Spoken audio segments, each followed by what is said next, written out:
y charlando con algunas de San José, hablando de qué pasa con las alergias, ahí vimos que sabemos mucho sobre la alergia, pero también sabemos muy poco sobre las alergias ocultas. Entonces, eh, queríamos ver un pantallazo para poder captarlas, para pensar que pueden existir y contarles un poco mi experiencia a lo largo de todos estos años, porque este tema yo lo empecé a estudiar en el año 90, cuando estaba en Austria, y a mí me llamó mucho la atención porque no sabía que existía de esta forma las intolerancias. O sea, la alergia oculta o intolerancia, también la llaman intolerancia o alergia enmascarada, no es lo mismo que la alergia alimentaria. ¿Por qué? Porque la alergia alimentaria es inmediata. Yo como, por ejemplo, un trozo de pescado y ese trozo de pescado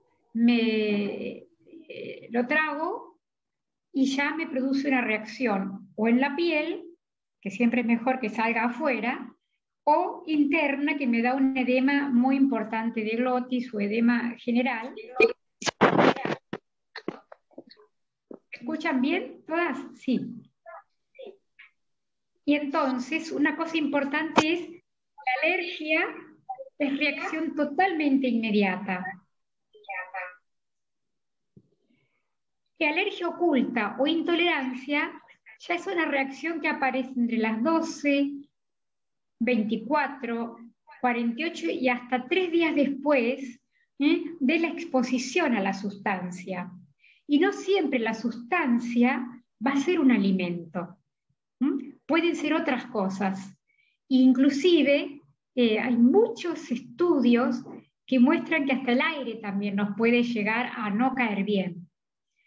Alimentos, medicamentos, colorantes, conservantes, texturas de algunas prendas y también el aire, o sea, todo lo que es el medio ambiente también puede influir y nos puede hacer daño. O sea, hay un punto muy importante, en otra charla vamos a hablar del electrosmog, pero un punto importante es que las intolerancias no es solamente con un alimento. Para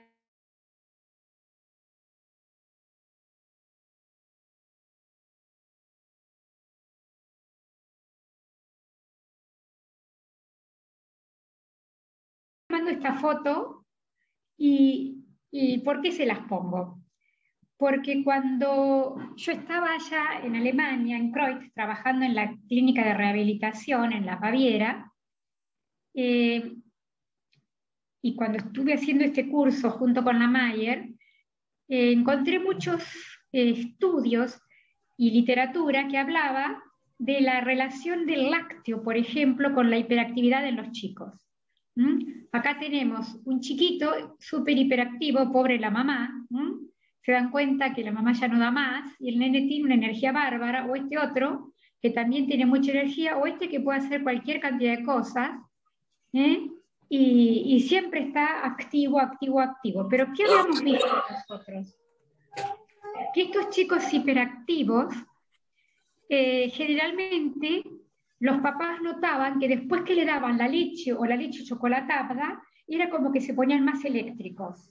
Y ahí se empezó a estudiar qué relación había con el azúcar, qué relación había con los hidratos de carbono, qué relación había con el cacao. Y entonces eso se empezó a desarrollar y empezaron los pediatras, por ejemplo, en esa época, les estoy hablando año 90, los pediatras empezaron a decir, a quitarles el azúcar a los chicos. Ya no se les daba el azúcar, se les endulzaba con un poquito de fructosa. Año 90 les estoy diciendo. Pero también se vio que había chicos con agotamiento, que se quedaban dormidos en la mesa, o que no tenían ganas de jugar al fútbol, y uno no sabía qué le podía pasar. Y aquí encontré, por ejemplo, también que había intolerancias en chiquitos, y a mí me tocó un caso hace unos cuantos años en Capital, que hay que hacerle siempre caso a las abuelas. Las abuelas observan mucho a los chicos porque a veces los tienen que cuidar. Y una abuela que yo atendía me dice, yo tengo una preocupación con mi nietito porque me están viendo a mí un poquito. ¿Mm? Las abuelas decían que esta abuelita me decía a mí que la nietita, que tenía 3 años, parecía un bebé de 1 año y medio, parecía un bebote, como si fuera gordito, gordito y gordita la nena, como un bebote, y muy, muy gordita, y siempre estaba cansada, siempre estaba tirada, y se preocupaba porque no crecía. Cuando me la trajeron a la beba, realmente era un bebote, tenía las piernitas gorditas y no tenía un cuerpo de una nenita de 3 años. Entonces, en ese momento yo, por el grupo de la sangre, le empecé a cambiar un poco la dieta y me puse a jugar. Los que son pacientes míos desde hace muchísimos años se acuerdan de los frasquitos. Y me puse a jugar con ella, probándole algunos alimentos con kinesiología. Y jugando le dije, bueno, este frasquito te quita la fuerza, este frasquito te hace bien. Y le cambié la dieta por 4 semanas y esa nena, después me comentaba la mamá, que a los 2, 3 meses, ya cuando le iba a buscar al jardín, tenía ganas de ir a jugar a la plaza, si no, nunca quería ir a jugar a la plaza. Entonces, y empezó a crecer, se empezó a estilizar, a tener un cuerpo de una chiquita de su edad. ¿Por qué les cuento esto? Porque hay veces que no son alergias, sino son intolerancias a alimentos, y justamente en los niños se observa muy bien por las reacciones ante cualquier alimento. Las intolerancias entonces son multisintomáticas, o sea, pueden producir fatiga crónica. Ven, por ejemplo, esta señora que está trabajando y siempre con sueño y con su café al lado, porque está recansada, y una de las causas de la fatiga crónica es una intolerancia alimenticia. La irritabilidad y la hiperactividad en los niños también lo vimos, y también la ansiedad, la depresión, lesiones en la piel, enrojecimiento cutáneo, una dermatitis.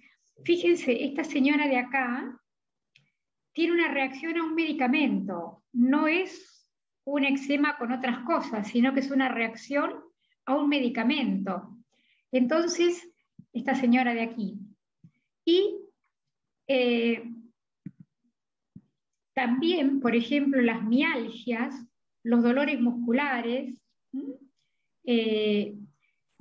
la falta de concentración. ¿Dónde tengo mi dibujito acá? ¿Dónde está me lo tapé? ¿Dónde está? Bueno, la falta de concentración, la pérdida de memoria, bajo rendimiento e inclusive la sensación que una persona pueda estar sentir como la neblina en la mente, como que se niebla la mente, también es una causa de alergia oculta. Encontramos otros síntomas. Cualquier tipo de trastornos digestivos, estomatológicos, acidez, reflujo, intestino irritable, constipación, distensión abdominal, flatulencias y eructos, trastornos oculares, trastornos neurológicos y las jaquecas. Acá vemos también a esta señora con dolores digestivos, y muchas veces no nos damos cuenta que es un alimento que comimos hace 2 días o hace 3 días. O si sentimos una especie de depresión, no inmediatamente. Entonces, uno puede ir descubriendo algunos alimentos y puede ir también viendo que esos síntomas son muy interesantes de tenerlos en cuenta. Ahora bien, ¿cómo podemos diagnosticar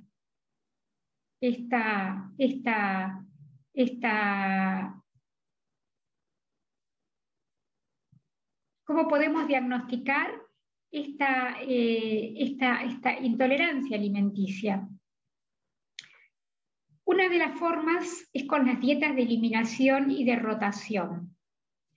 Ustedes vieron que cuando nosotros empezamos a hacer las curas, a dar las curas, normalmente 4 semanas quitamos algún alimento, que generalmente trato de seguirlo según el grupo sanguíneo. Los que estuvieron el año pasado en las charlas de los grupos sanguíneos y la alimentación, vieron que hay una resistencia a algunos alimentos y hay una benevolencia hacia otros, según cada grupo. ¿Por qué? Porque en la superficie de cada alimento hay unas sustancias que son lectinas, que son unas proteínas, y que son a lo que van a reaccionar los distintos alimentos cuando se hacen distintos test para descubrir las intolerancias. Una forma es eliminar por un tiempo prolongado los alimentos, por lo menos no menos de 4 a 6 semanas, y después volver de a poquito a reincorporar algunos alimentos. También después de reincorporar se van rotando y se va observando cómo va reaccionando cada cuerpo, cada organismo. ¿Cuáles son los alimentos que más producen intolerancia? Pueden ser los huevos, las leches, el gluten, las frutas, las verduras. Importante es tener en cuenta el grupo sanguíneo, porque uno puede ser que para un grupo sanguíneo no le hace bien el lácteo, o no le hace bien el gluten, pero a otro grupo sanguíneo sí le hace bien el lácteo. Entonces uno puede ya ir pensando qué podemos darle a cada uno. Una de las cosas que solemos hacer y que solíamos hacer al comienzo en Alemania o en Austria, porque ¿qué ocurre? En esa época no había tanto avance ni con los test que hay ahora. Era, bueno, hacemos una prueba de 4 días solamente frutas y verduras a las personas y después le damos los otros tipos de alimentos. Y generalmente, al reincorporar los otros alimentos, generalmente las personas tenían alguna reacción. Otras personas hacen la prueba de eliminación, como la hacemos nosotros, bastante tiempo. ¿Por qué? Porque si nosotros pensamos en que la dieta Mayer, que ya todos la conocen, o el que no la conoce después le puedo explicar un poquito qué es una terapia de cuidado de mucosa digestiva. Y si dentro de la mucosa digestiva nuestro organismo tiene el 70% del sistema inmunológico, y esta reacción de las alergias ocultas es una reacción lenta, no es una reacción rápida como es una alergia alimentaria que es mediada por la IgE, entonces ahí sí todo el sistema inmunológico va a estar dando vuelta y va a estar produciéndolo. ¿Qué test, qué métodos diagnósticos tenemos a nuestro alcance? Ustedes me están viendo, ¿verdad? Sí, doctora. Sí, Perfecto. sí, doctora. Sí, perfecto. Y que hay test que podemos pedirlo nosotros en el consultorio, que a muchos se los hemos pedido, porque cuando vemos, o sea, yo normalmente ya con la experiencia que tengo, no pido inmediatamente los test. Si toco el abdomen o veo la lengua y me doy cuenta que eso está inflamado, trato de hacer una dieta de cuidado de mucosa y probamos con 4 semanas a ver cómo reacciona. Si después de 4 semanas de eliminar lo que normalmente inflama,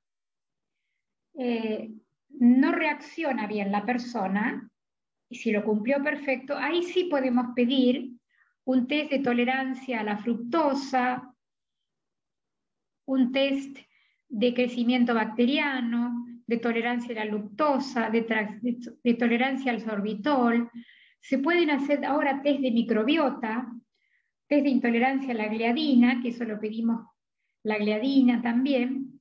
Después tenemos el ALCAT, el test de ALCAT, que yo lo pude empezar a utilizar en el 2007, cuando hice la primera cura en el Sheraton de Pilar. Ahí tuve unos pacientes que vinieron de Chile, eran 5 que venían de Chile, uno de ellos era el dueño de Puyehue, vieron que yo en Puyehue hago las curas. Bueno, este año todavía no la pude retomar, vamos a ver si la retomamos en junio, pero venía el dueño de Puyehue y quería hacer una cura que no fuera en su hotel.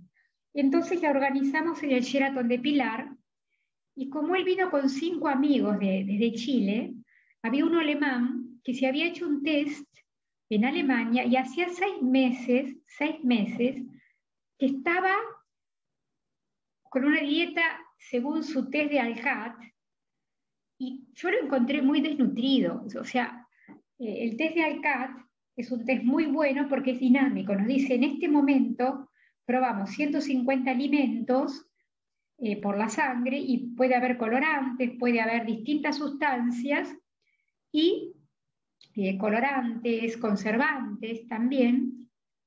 Y me dice a qué soy más reactivo. Y entonces, como lo vi a este señor y le dije, mire, vamos a intentar ver si esto está acá, y justo un paciente mío, un mes antes, se había hecho un test de ALCAT en Estados Unidos, en Miami, y me dijo, doctora, usted sabe que me hice el test en Miami, pero en Argentina está. Y él me averiguó dónde estaba, y hacía un mes que habían llegado a Argentina. Y entonces, en ese momento yo tenía 14 pacientes haciendo la cura en el Sheraton, y la llamé a esta doctora que hacía la ALCAT, y le pregunté si ella podía venir a hacerles el test de ALCAT a mis pacientes al Sheraton para no sacarlos de la cura. Era una cura de 14 días. Y entonces esta doctora se vino y les hizo el test a todos. Y lo genial fue que gracias a que le hizo el test a todos, con este hombre ya no había tanta intolerancia a muchos alimentos, y ya había desarrollado intolerancia a otros que estaba comiendo siempre. O sea, ¿por qué les digo esto? Porque la intolerancia es dinámica. Una vez que uno hace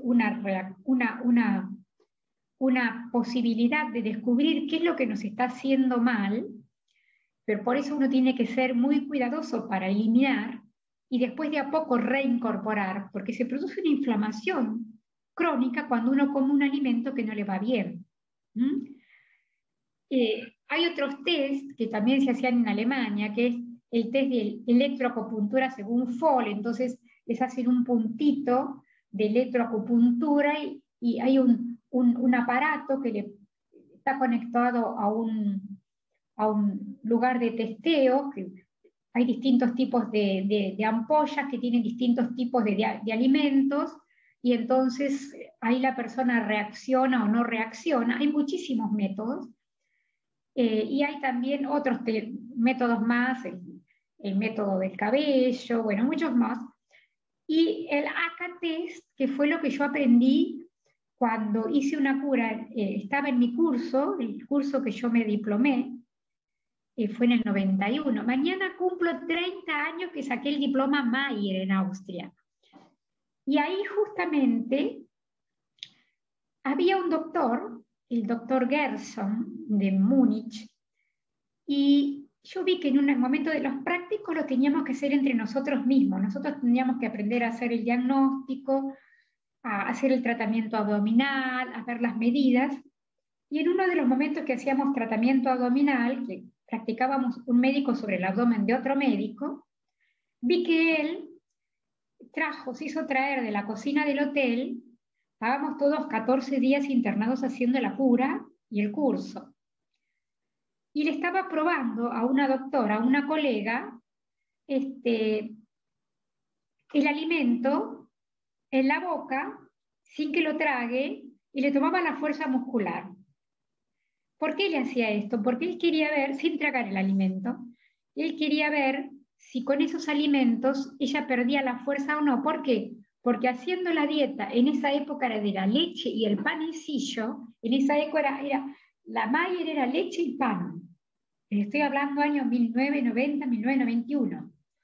No se hablaba de la dieta sin gluten, no se conocía todavía todo esto que se desarrolló después en todos estos años.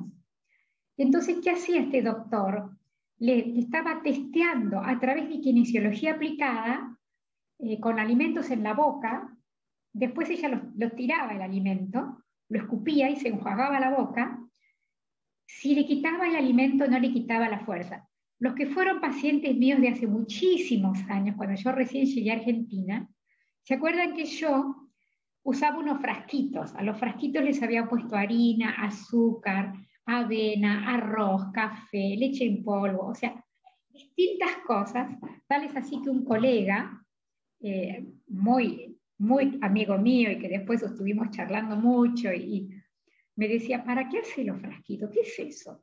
Lo que pasa es que yo también, en vez de hacerle el alimento, probarle el alimento en la boca, le hacía agarrar el frasquito a la persona, aparentemente la energía del alimento que estaba adentro, la persona lo transmitía o le bajaba la fuerza o le daba fuerza. El asunto es que yo me daba cuenta que había cosas que a esa persona no le hacían bien. Y así lo hacía porque pensando, si en la boca y si el alimento, acordándome de la electroacupuntura según Fall, que a ellos le ponían el frasquito y el electrodo. Y yo dije, bueno, yo no tengo el electrodo acá, pero voy a probar eso. Bueno, el asunto es que me funcionaba. Y evidentemente hay una realidad que todo está uniéndose con todo. ¿Por qué les cuento esto? Porque a lo largo de los años pudimos ir viendo que hay un gran desarrollo en todo lo que es la gastroenterología dinámica. Yo la llamaría dinámica porque la terapia Mayer o Mayer Prevent es una gastroenterología dinámica. No es solamente si tengo una úlcera o no tengo una úlcera, sino qué pasa cuando mi mucosa digestiva no está bien y cómo me repercute en mi cefalea o en mi depresión. Tal es así que en esa época, cuando nosotros hablábamos de las intolerancias, en ese curso había un libro que decía que había un psiquiatra que decía, yo creo que la tercera parte de las personas que están internadas en las clínicas psiquiátricas tienen intolerancia alimenticia, porque si uno le saca, las personas les arregla la mucosa digestiva, se arregla el eje cerebro-intestino y toda la serotonina y todas las sustancias van a estar mucho mejor y las personas pueden empezar a recuperar su energía. Bueno, es la experiencia que vamos teniendo todos a lo largo de lo que vamos haciendo la cura. Entonces,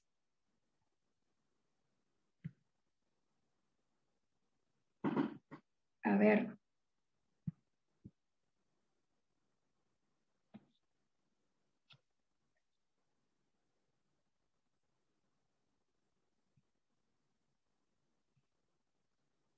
¿Creen que se me...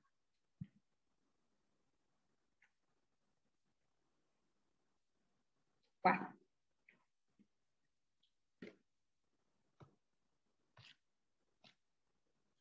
Ustedes no están viendo lo último. No, es el mismo slide me está tapando el cosito este, lo quiero bajar. Porque tengo... Bueno, no importa, vamos a pasarla así.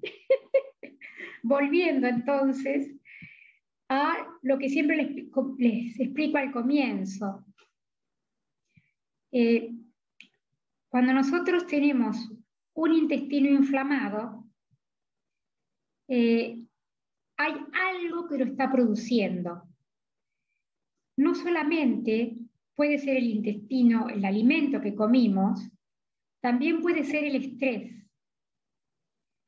Y cuando hay mucho estrés, por ejemplo, aumenta mucho el cortisol, y al aumentar tanto el cortisol, también produce como una destrucción de leucocitos, que es lo que se ve en el test de ALCAT, que se llama test de sensibilidad leucocitaria. Por eso un test de sangre puede mostrarnos a nosotros el grado de inflamación que está produciendo una sustancia en nuestro organismo. Pero nosotros, sabiendo eso, podemos disminuir. Acuérdense que acá, en el intestino delgado, se producía la diaminoxidasa, que es una de las sustancias que son responsables para las alergias o intolerancias. Entonces, ¿por qué vuelvo a este dibujito? Porque normalmente nos olvidamos que tenemos un órgano muy grande, que es el que más va a repercutir desde la boca hasta la última parte del intestino, para que nosotros tengamos más intolerancias alimenticias. Lo importante que es que nosotros podamos tener una mucosa digestiva sana, nos va a ayudar, ¿no?, a que podamos tener una permeabilidad sin síndrome, sin permeabilidad la mucosa, podamos tener todos los neurotransmisores óptimos y sobre todo mantener un estado de frescura en nuestro ánimo.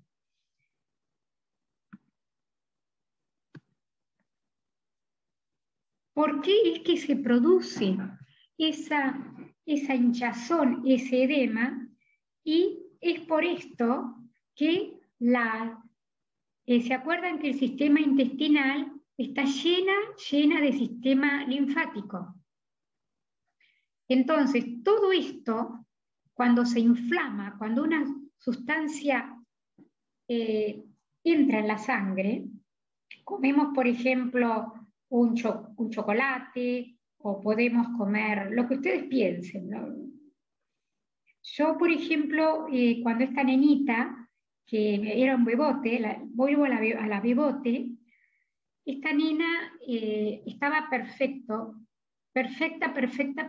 Entonces le dije a la mamá que entonces no sea tan estricta, ya habían pasado como 4 o 5 meses, que la nena estaba perfectamente bien, y que la dejara, si iba a un cumpleaños, comer alguna otra cosita. Porque si no se iba con sus chisitos, con sus cositas que ella podía comer.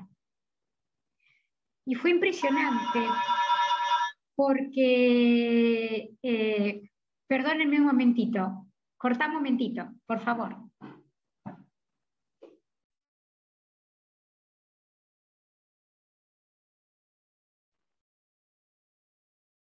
Esperamos ahí un segundito y de paso aprovecho para decirles, porque veo que están haciendo preguntas, que cuando termine la doctora la charla leemos todas las preguntas que están en el chat. Así que lo que se les vaya ocurriendo lo anotan ahí, después cuando termine la charla las leemos.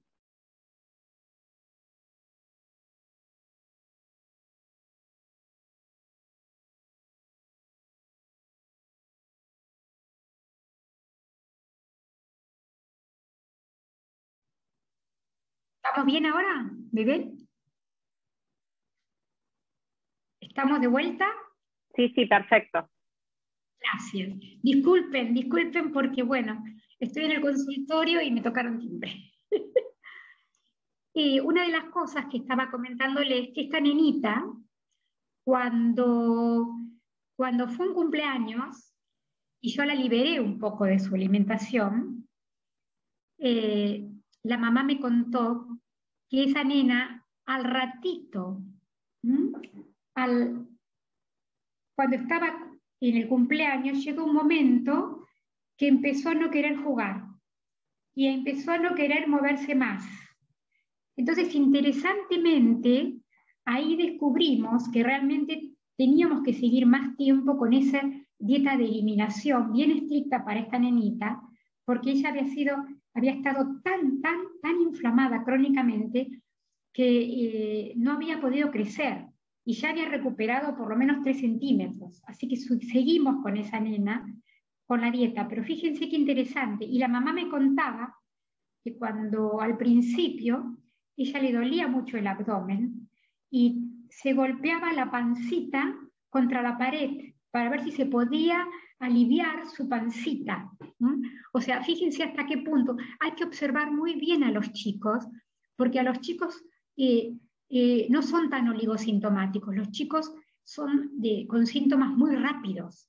Así como pueden estar eléctricos, pueden estar totalmente tirados. Y uno no sabe lo que tienen. Y es un problema de alimentación, que no es una alergia porque no se brotan, pero sí es una intolerancia.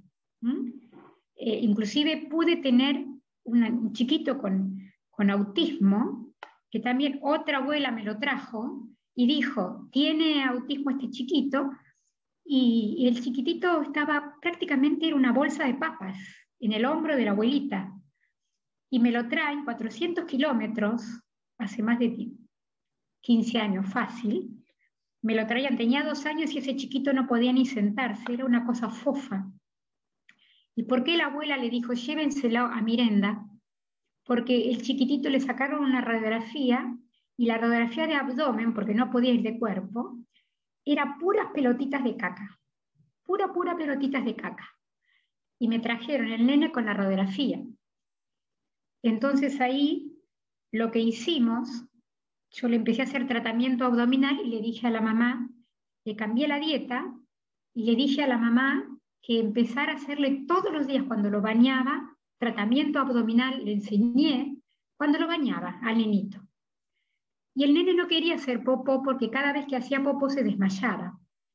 Entonces la mamá haciéndole con el agua calentita todos los días el tratamiento abdominal, llega un momento en que va a hacer popó, puede hacer popó y no se desmaya. Y entonces después ese nene empezó a hacer popó, impresionante, les digo, cada vez que la mamá lo bañaba empezó a hacer popó ahí. Y eran choricitos largos, hasta que, bueno, después me lo trajeron, varios meses después, yo lo veía si podía una vez por mes, una vez cada 2 meses, y hasta que ya se podía sentar, autista, se podía sentar y podía recuperó masa muscular también. O sea, ¿cómo puede la intolerancia alimenticia estar en relación con distintas patologías que tenemos que tenerlas en cuenta? Yo me voy muy a esos extremos porque los he vivido yo. Entonces es muy interesante esto también.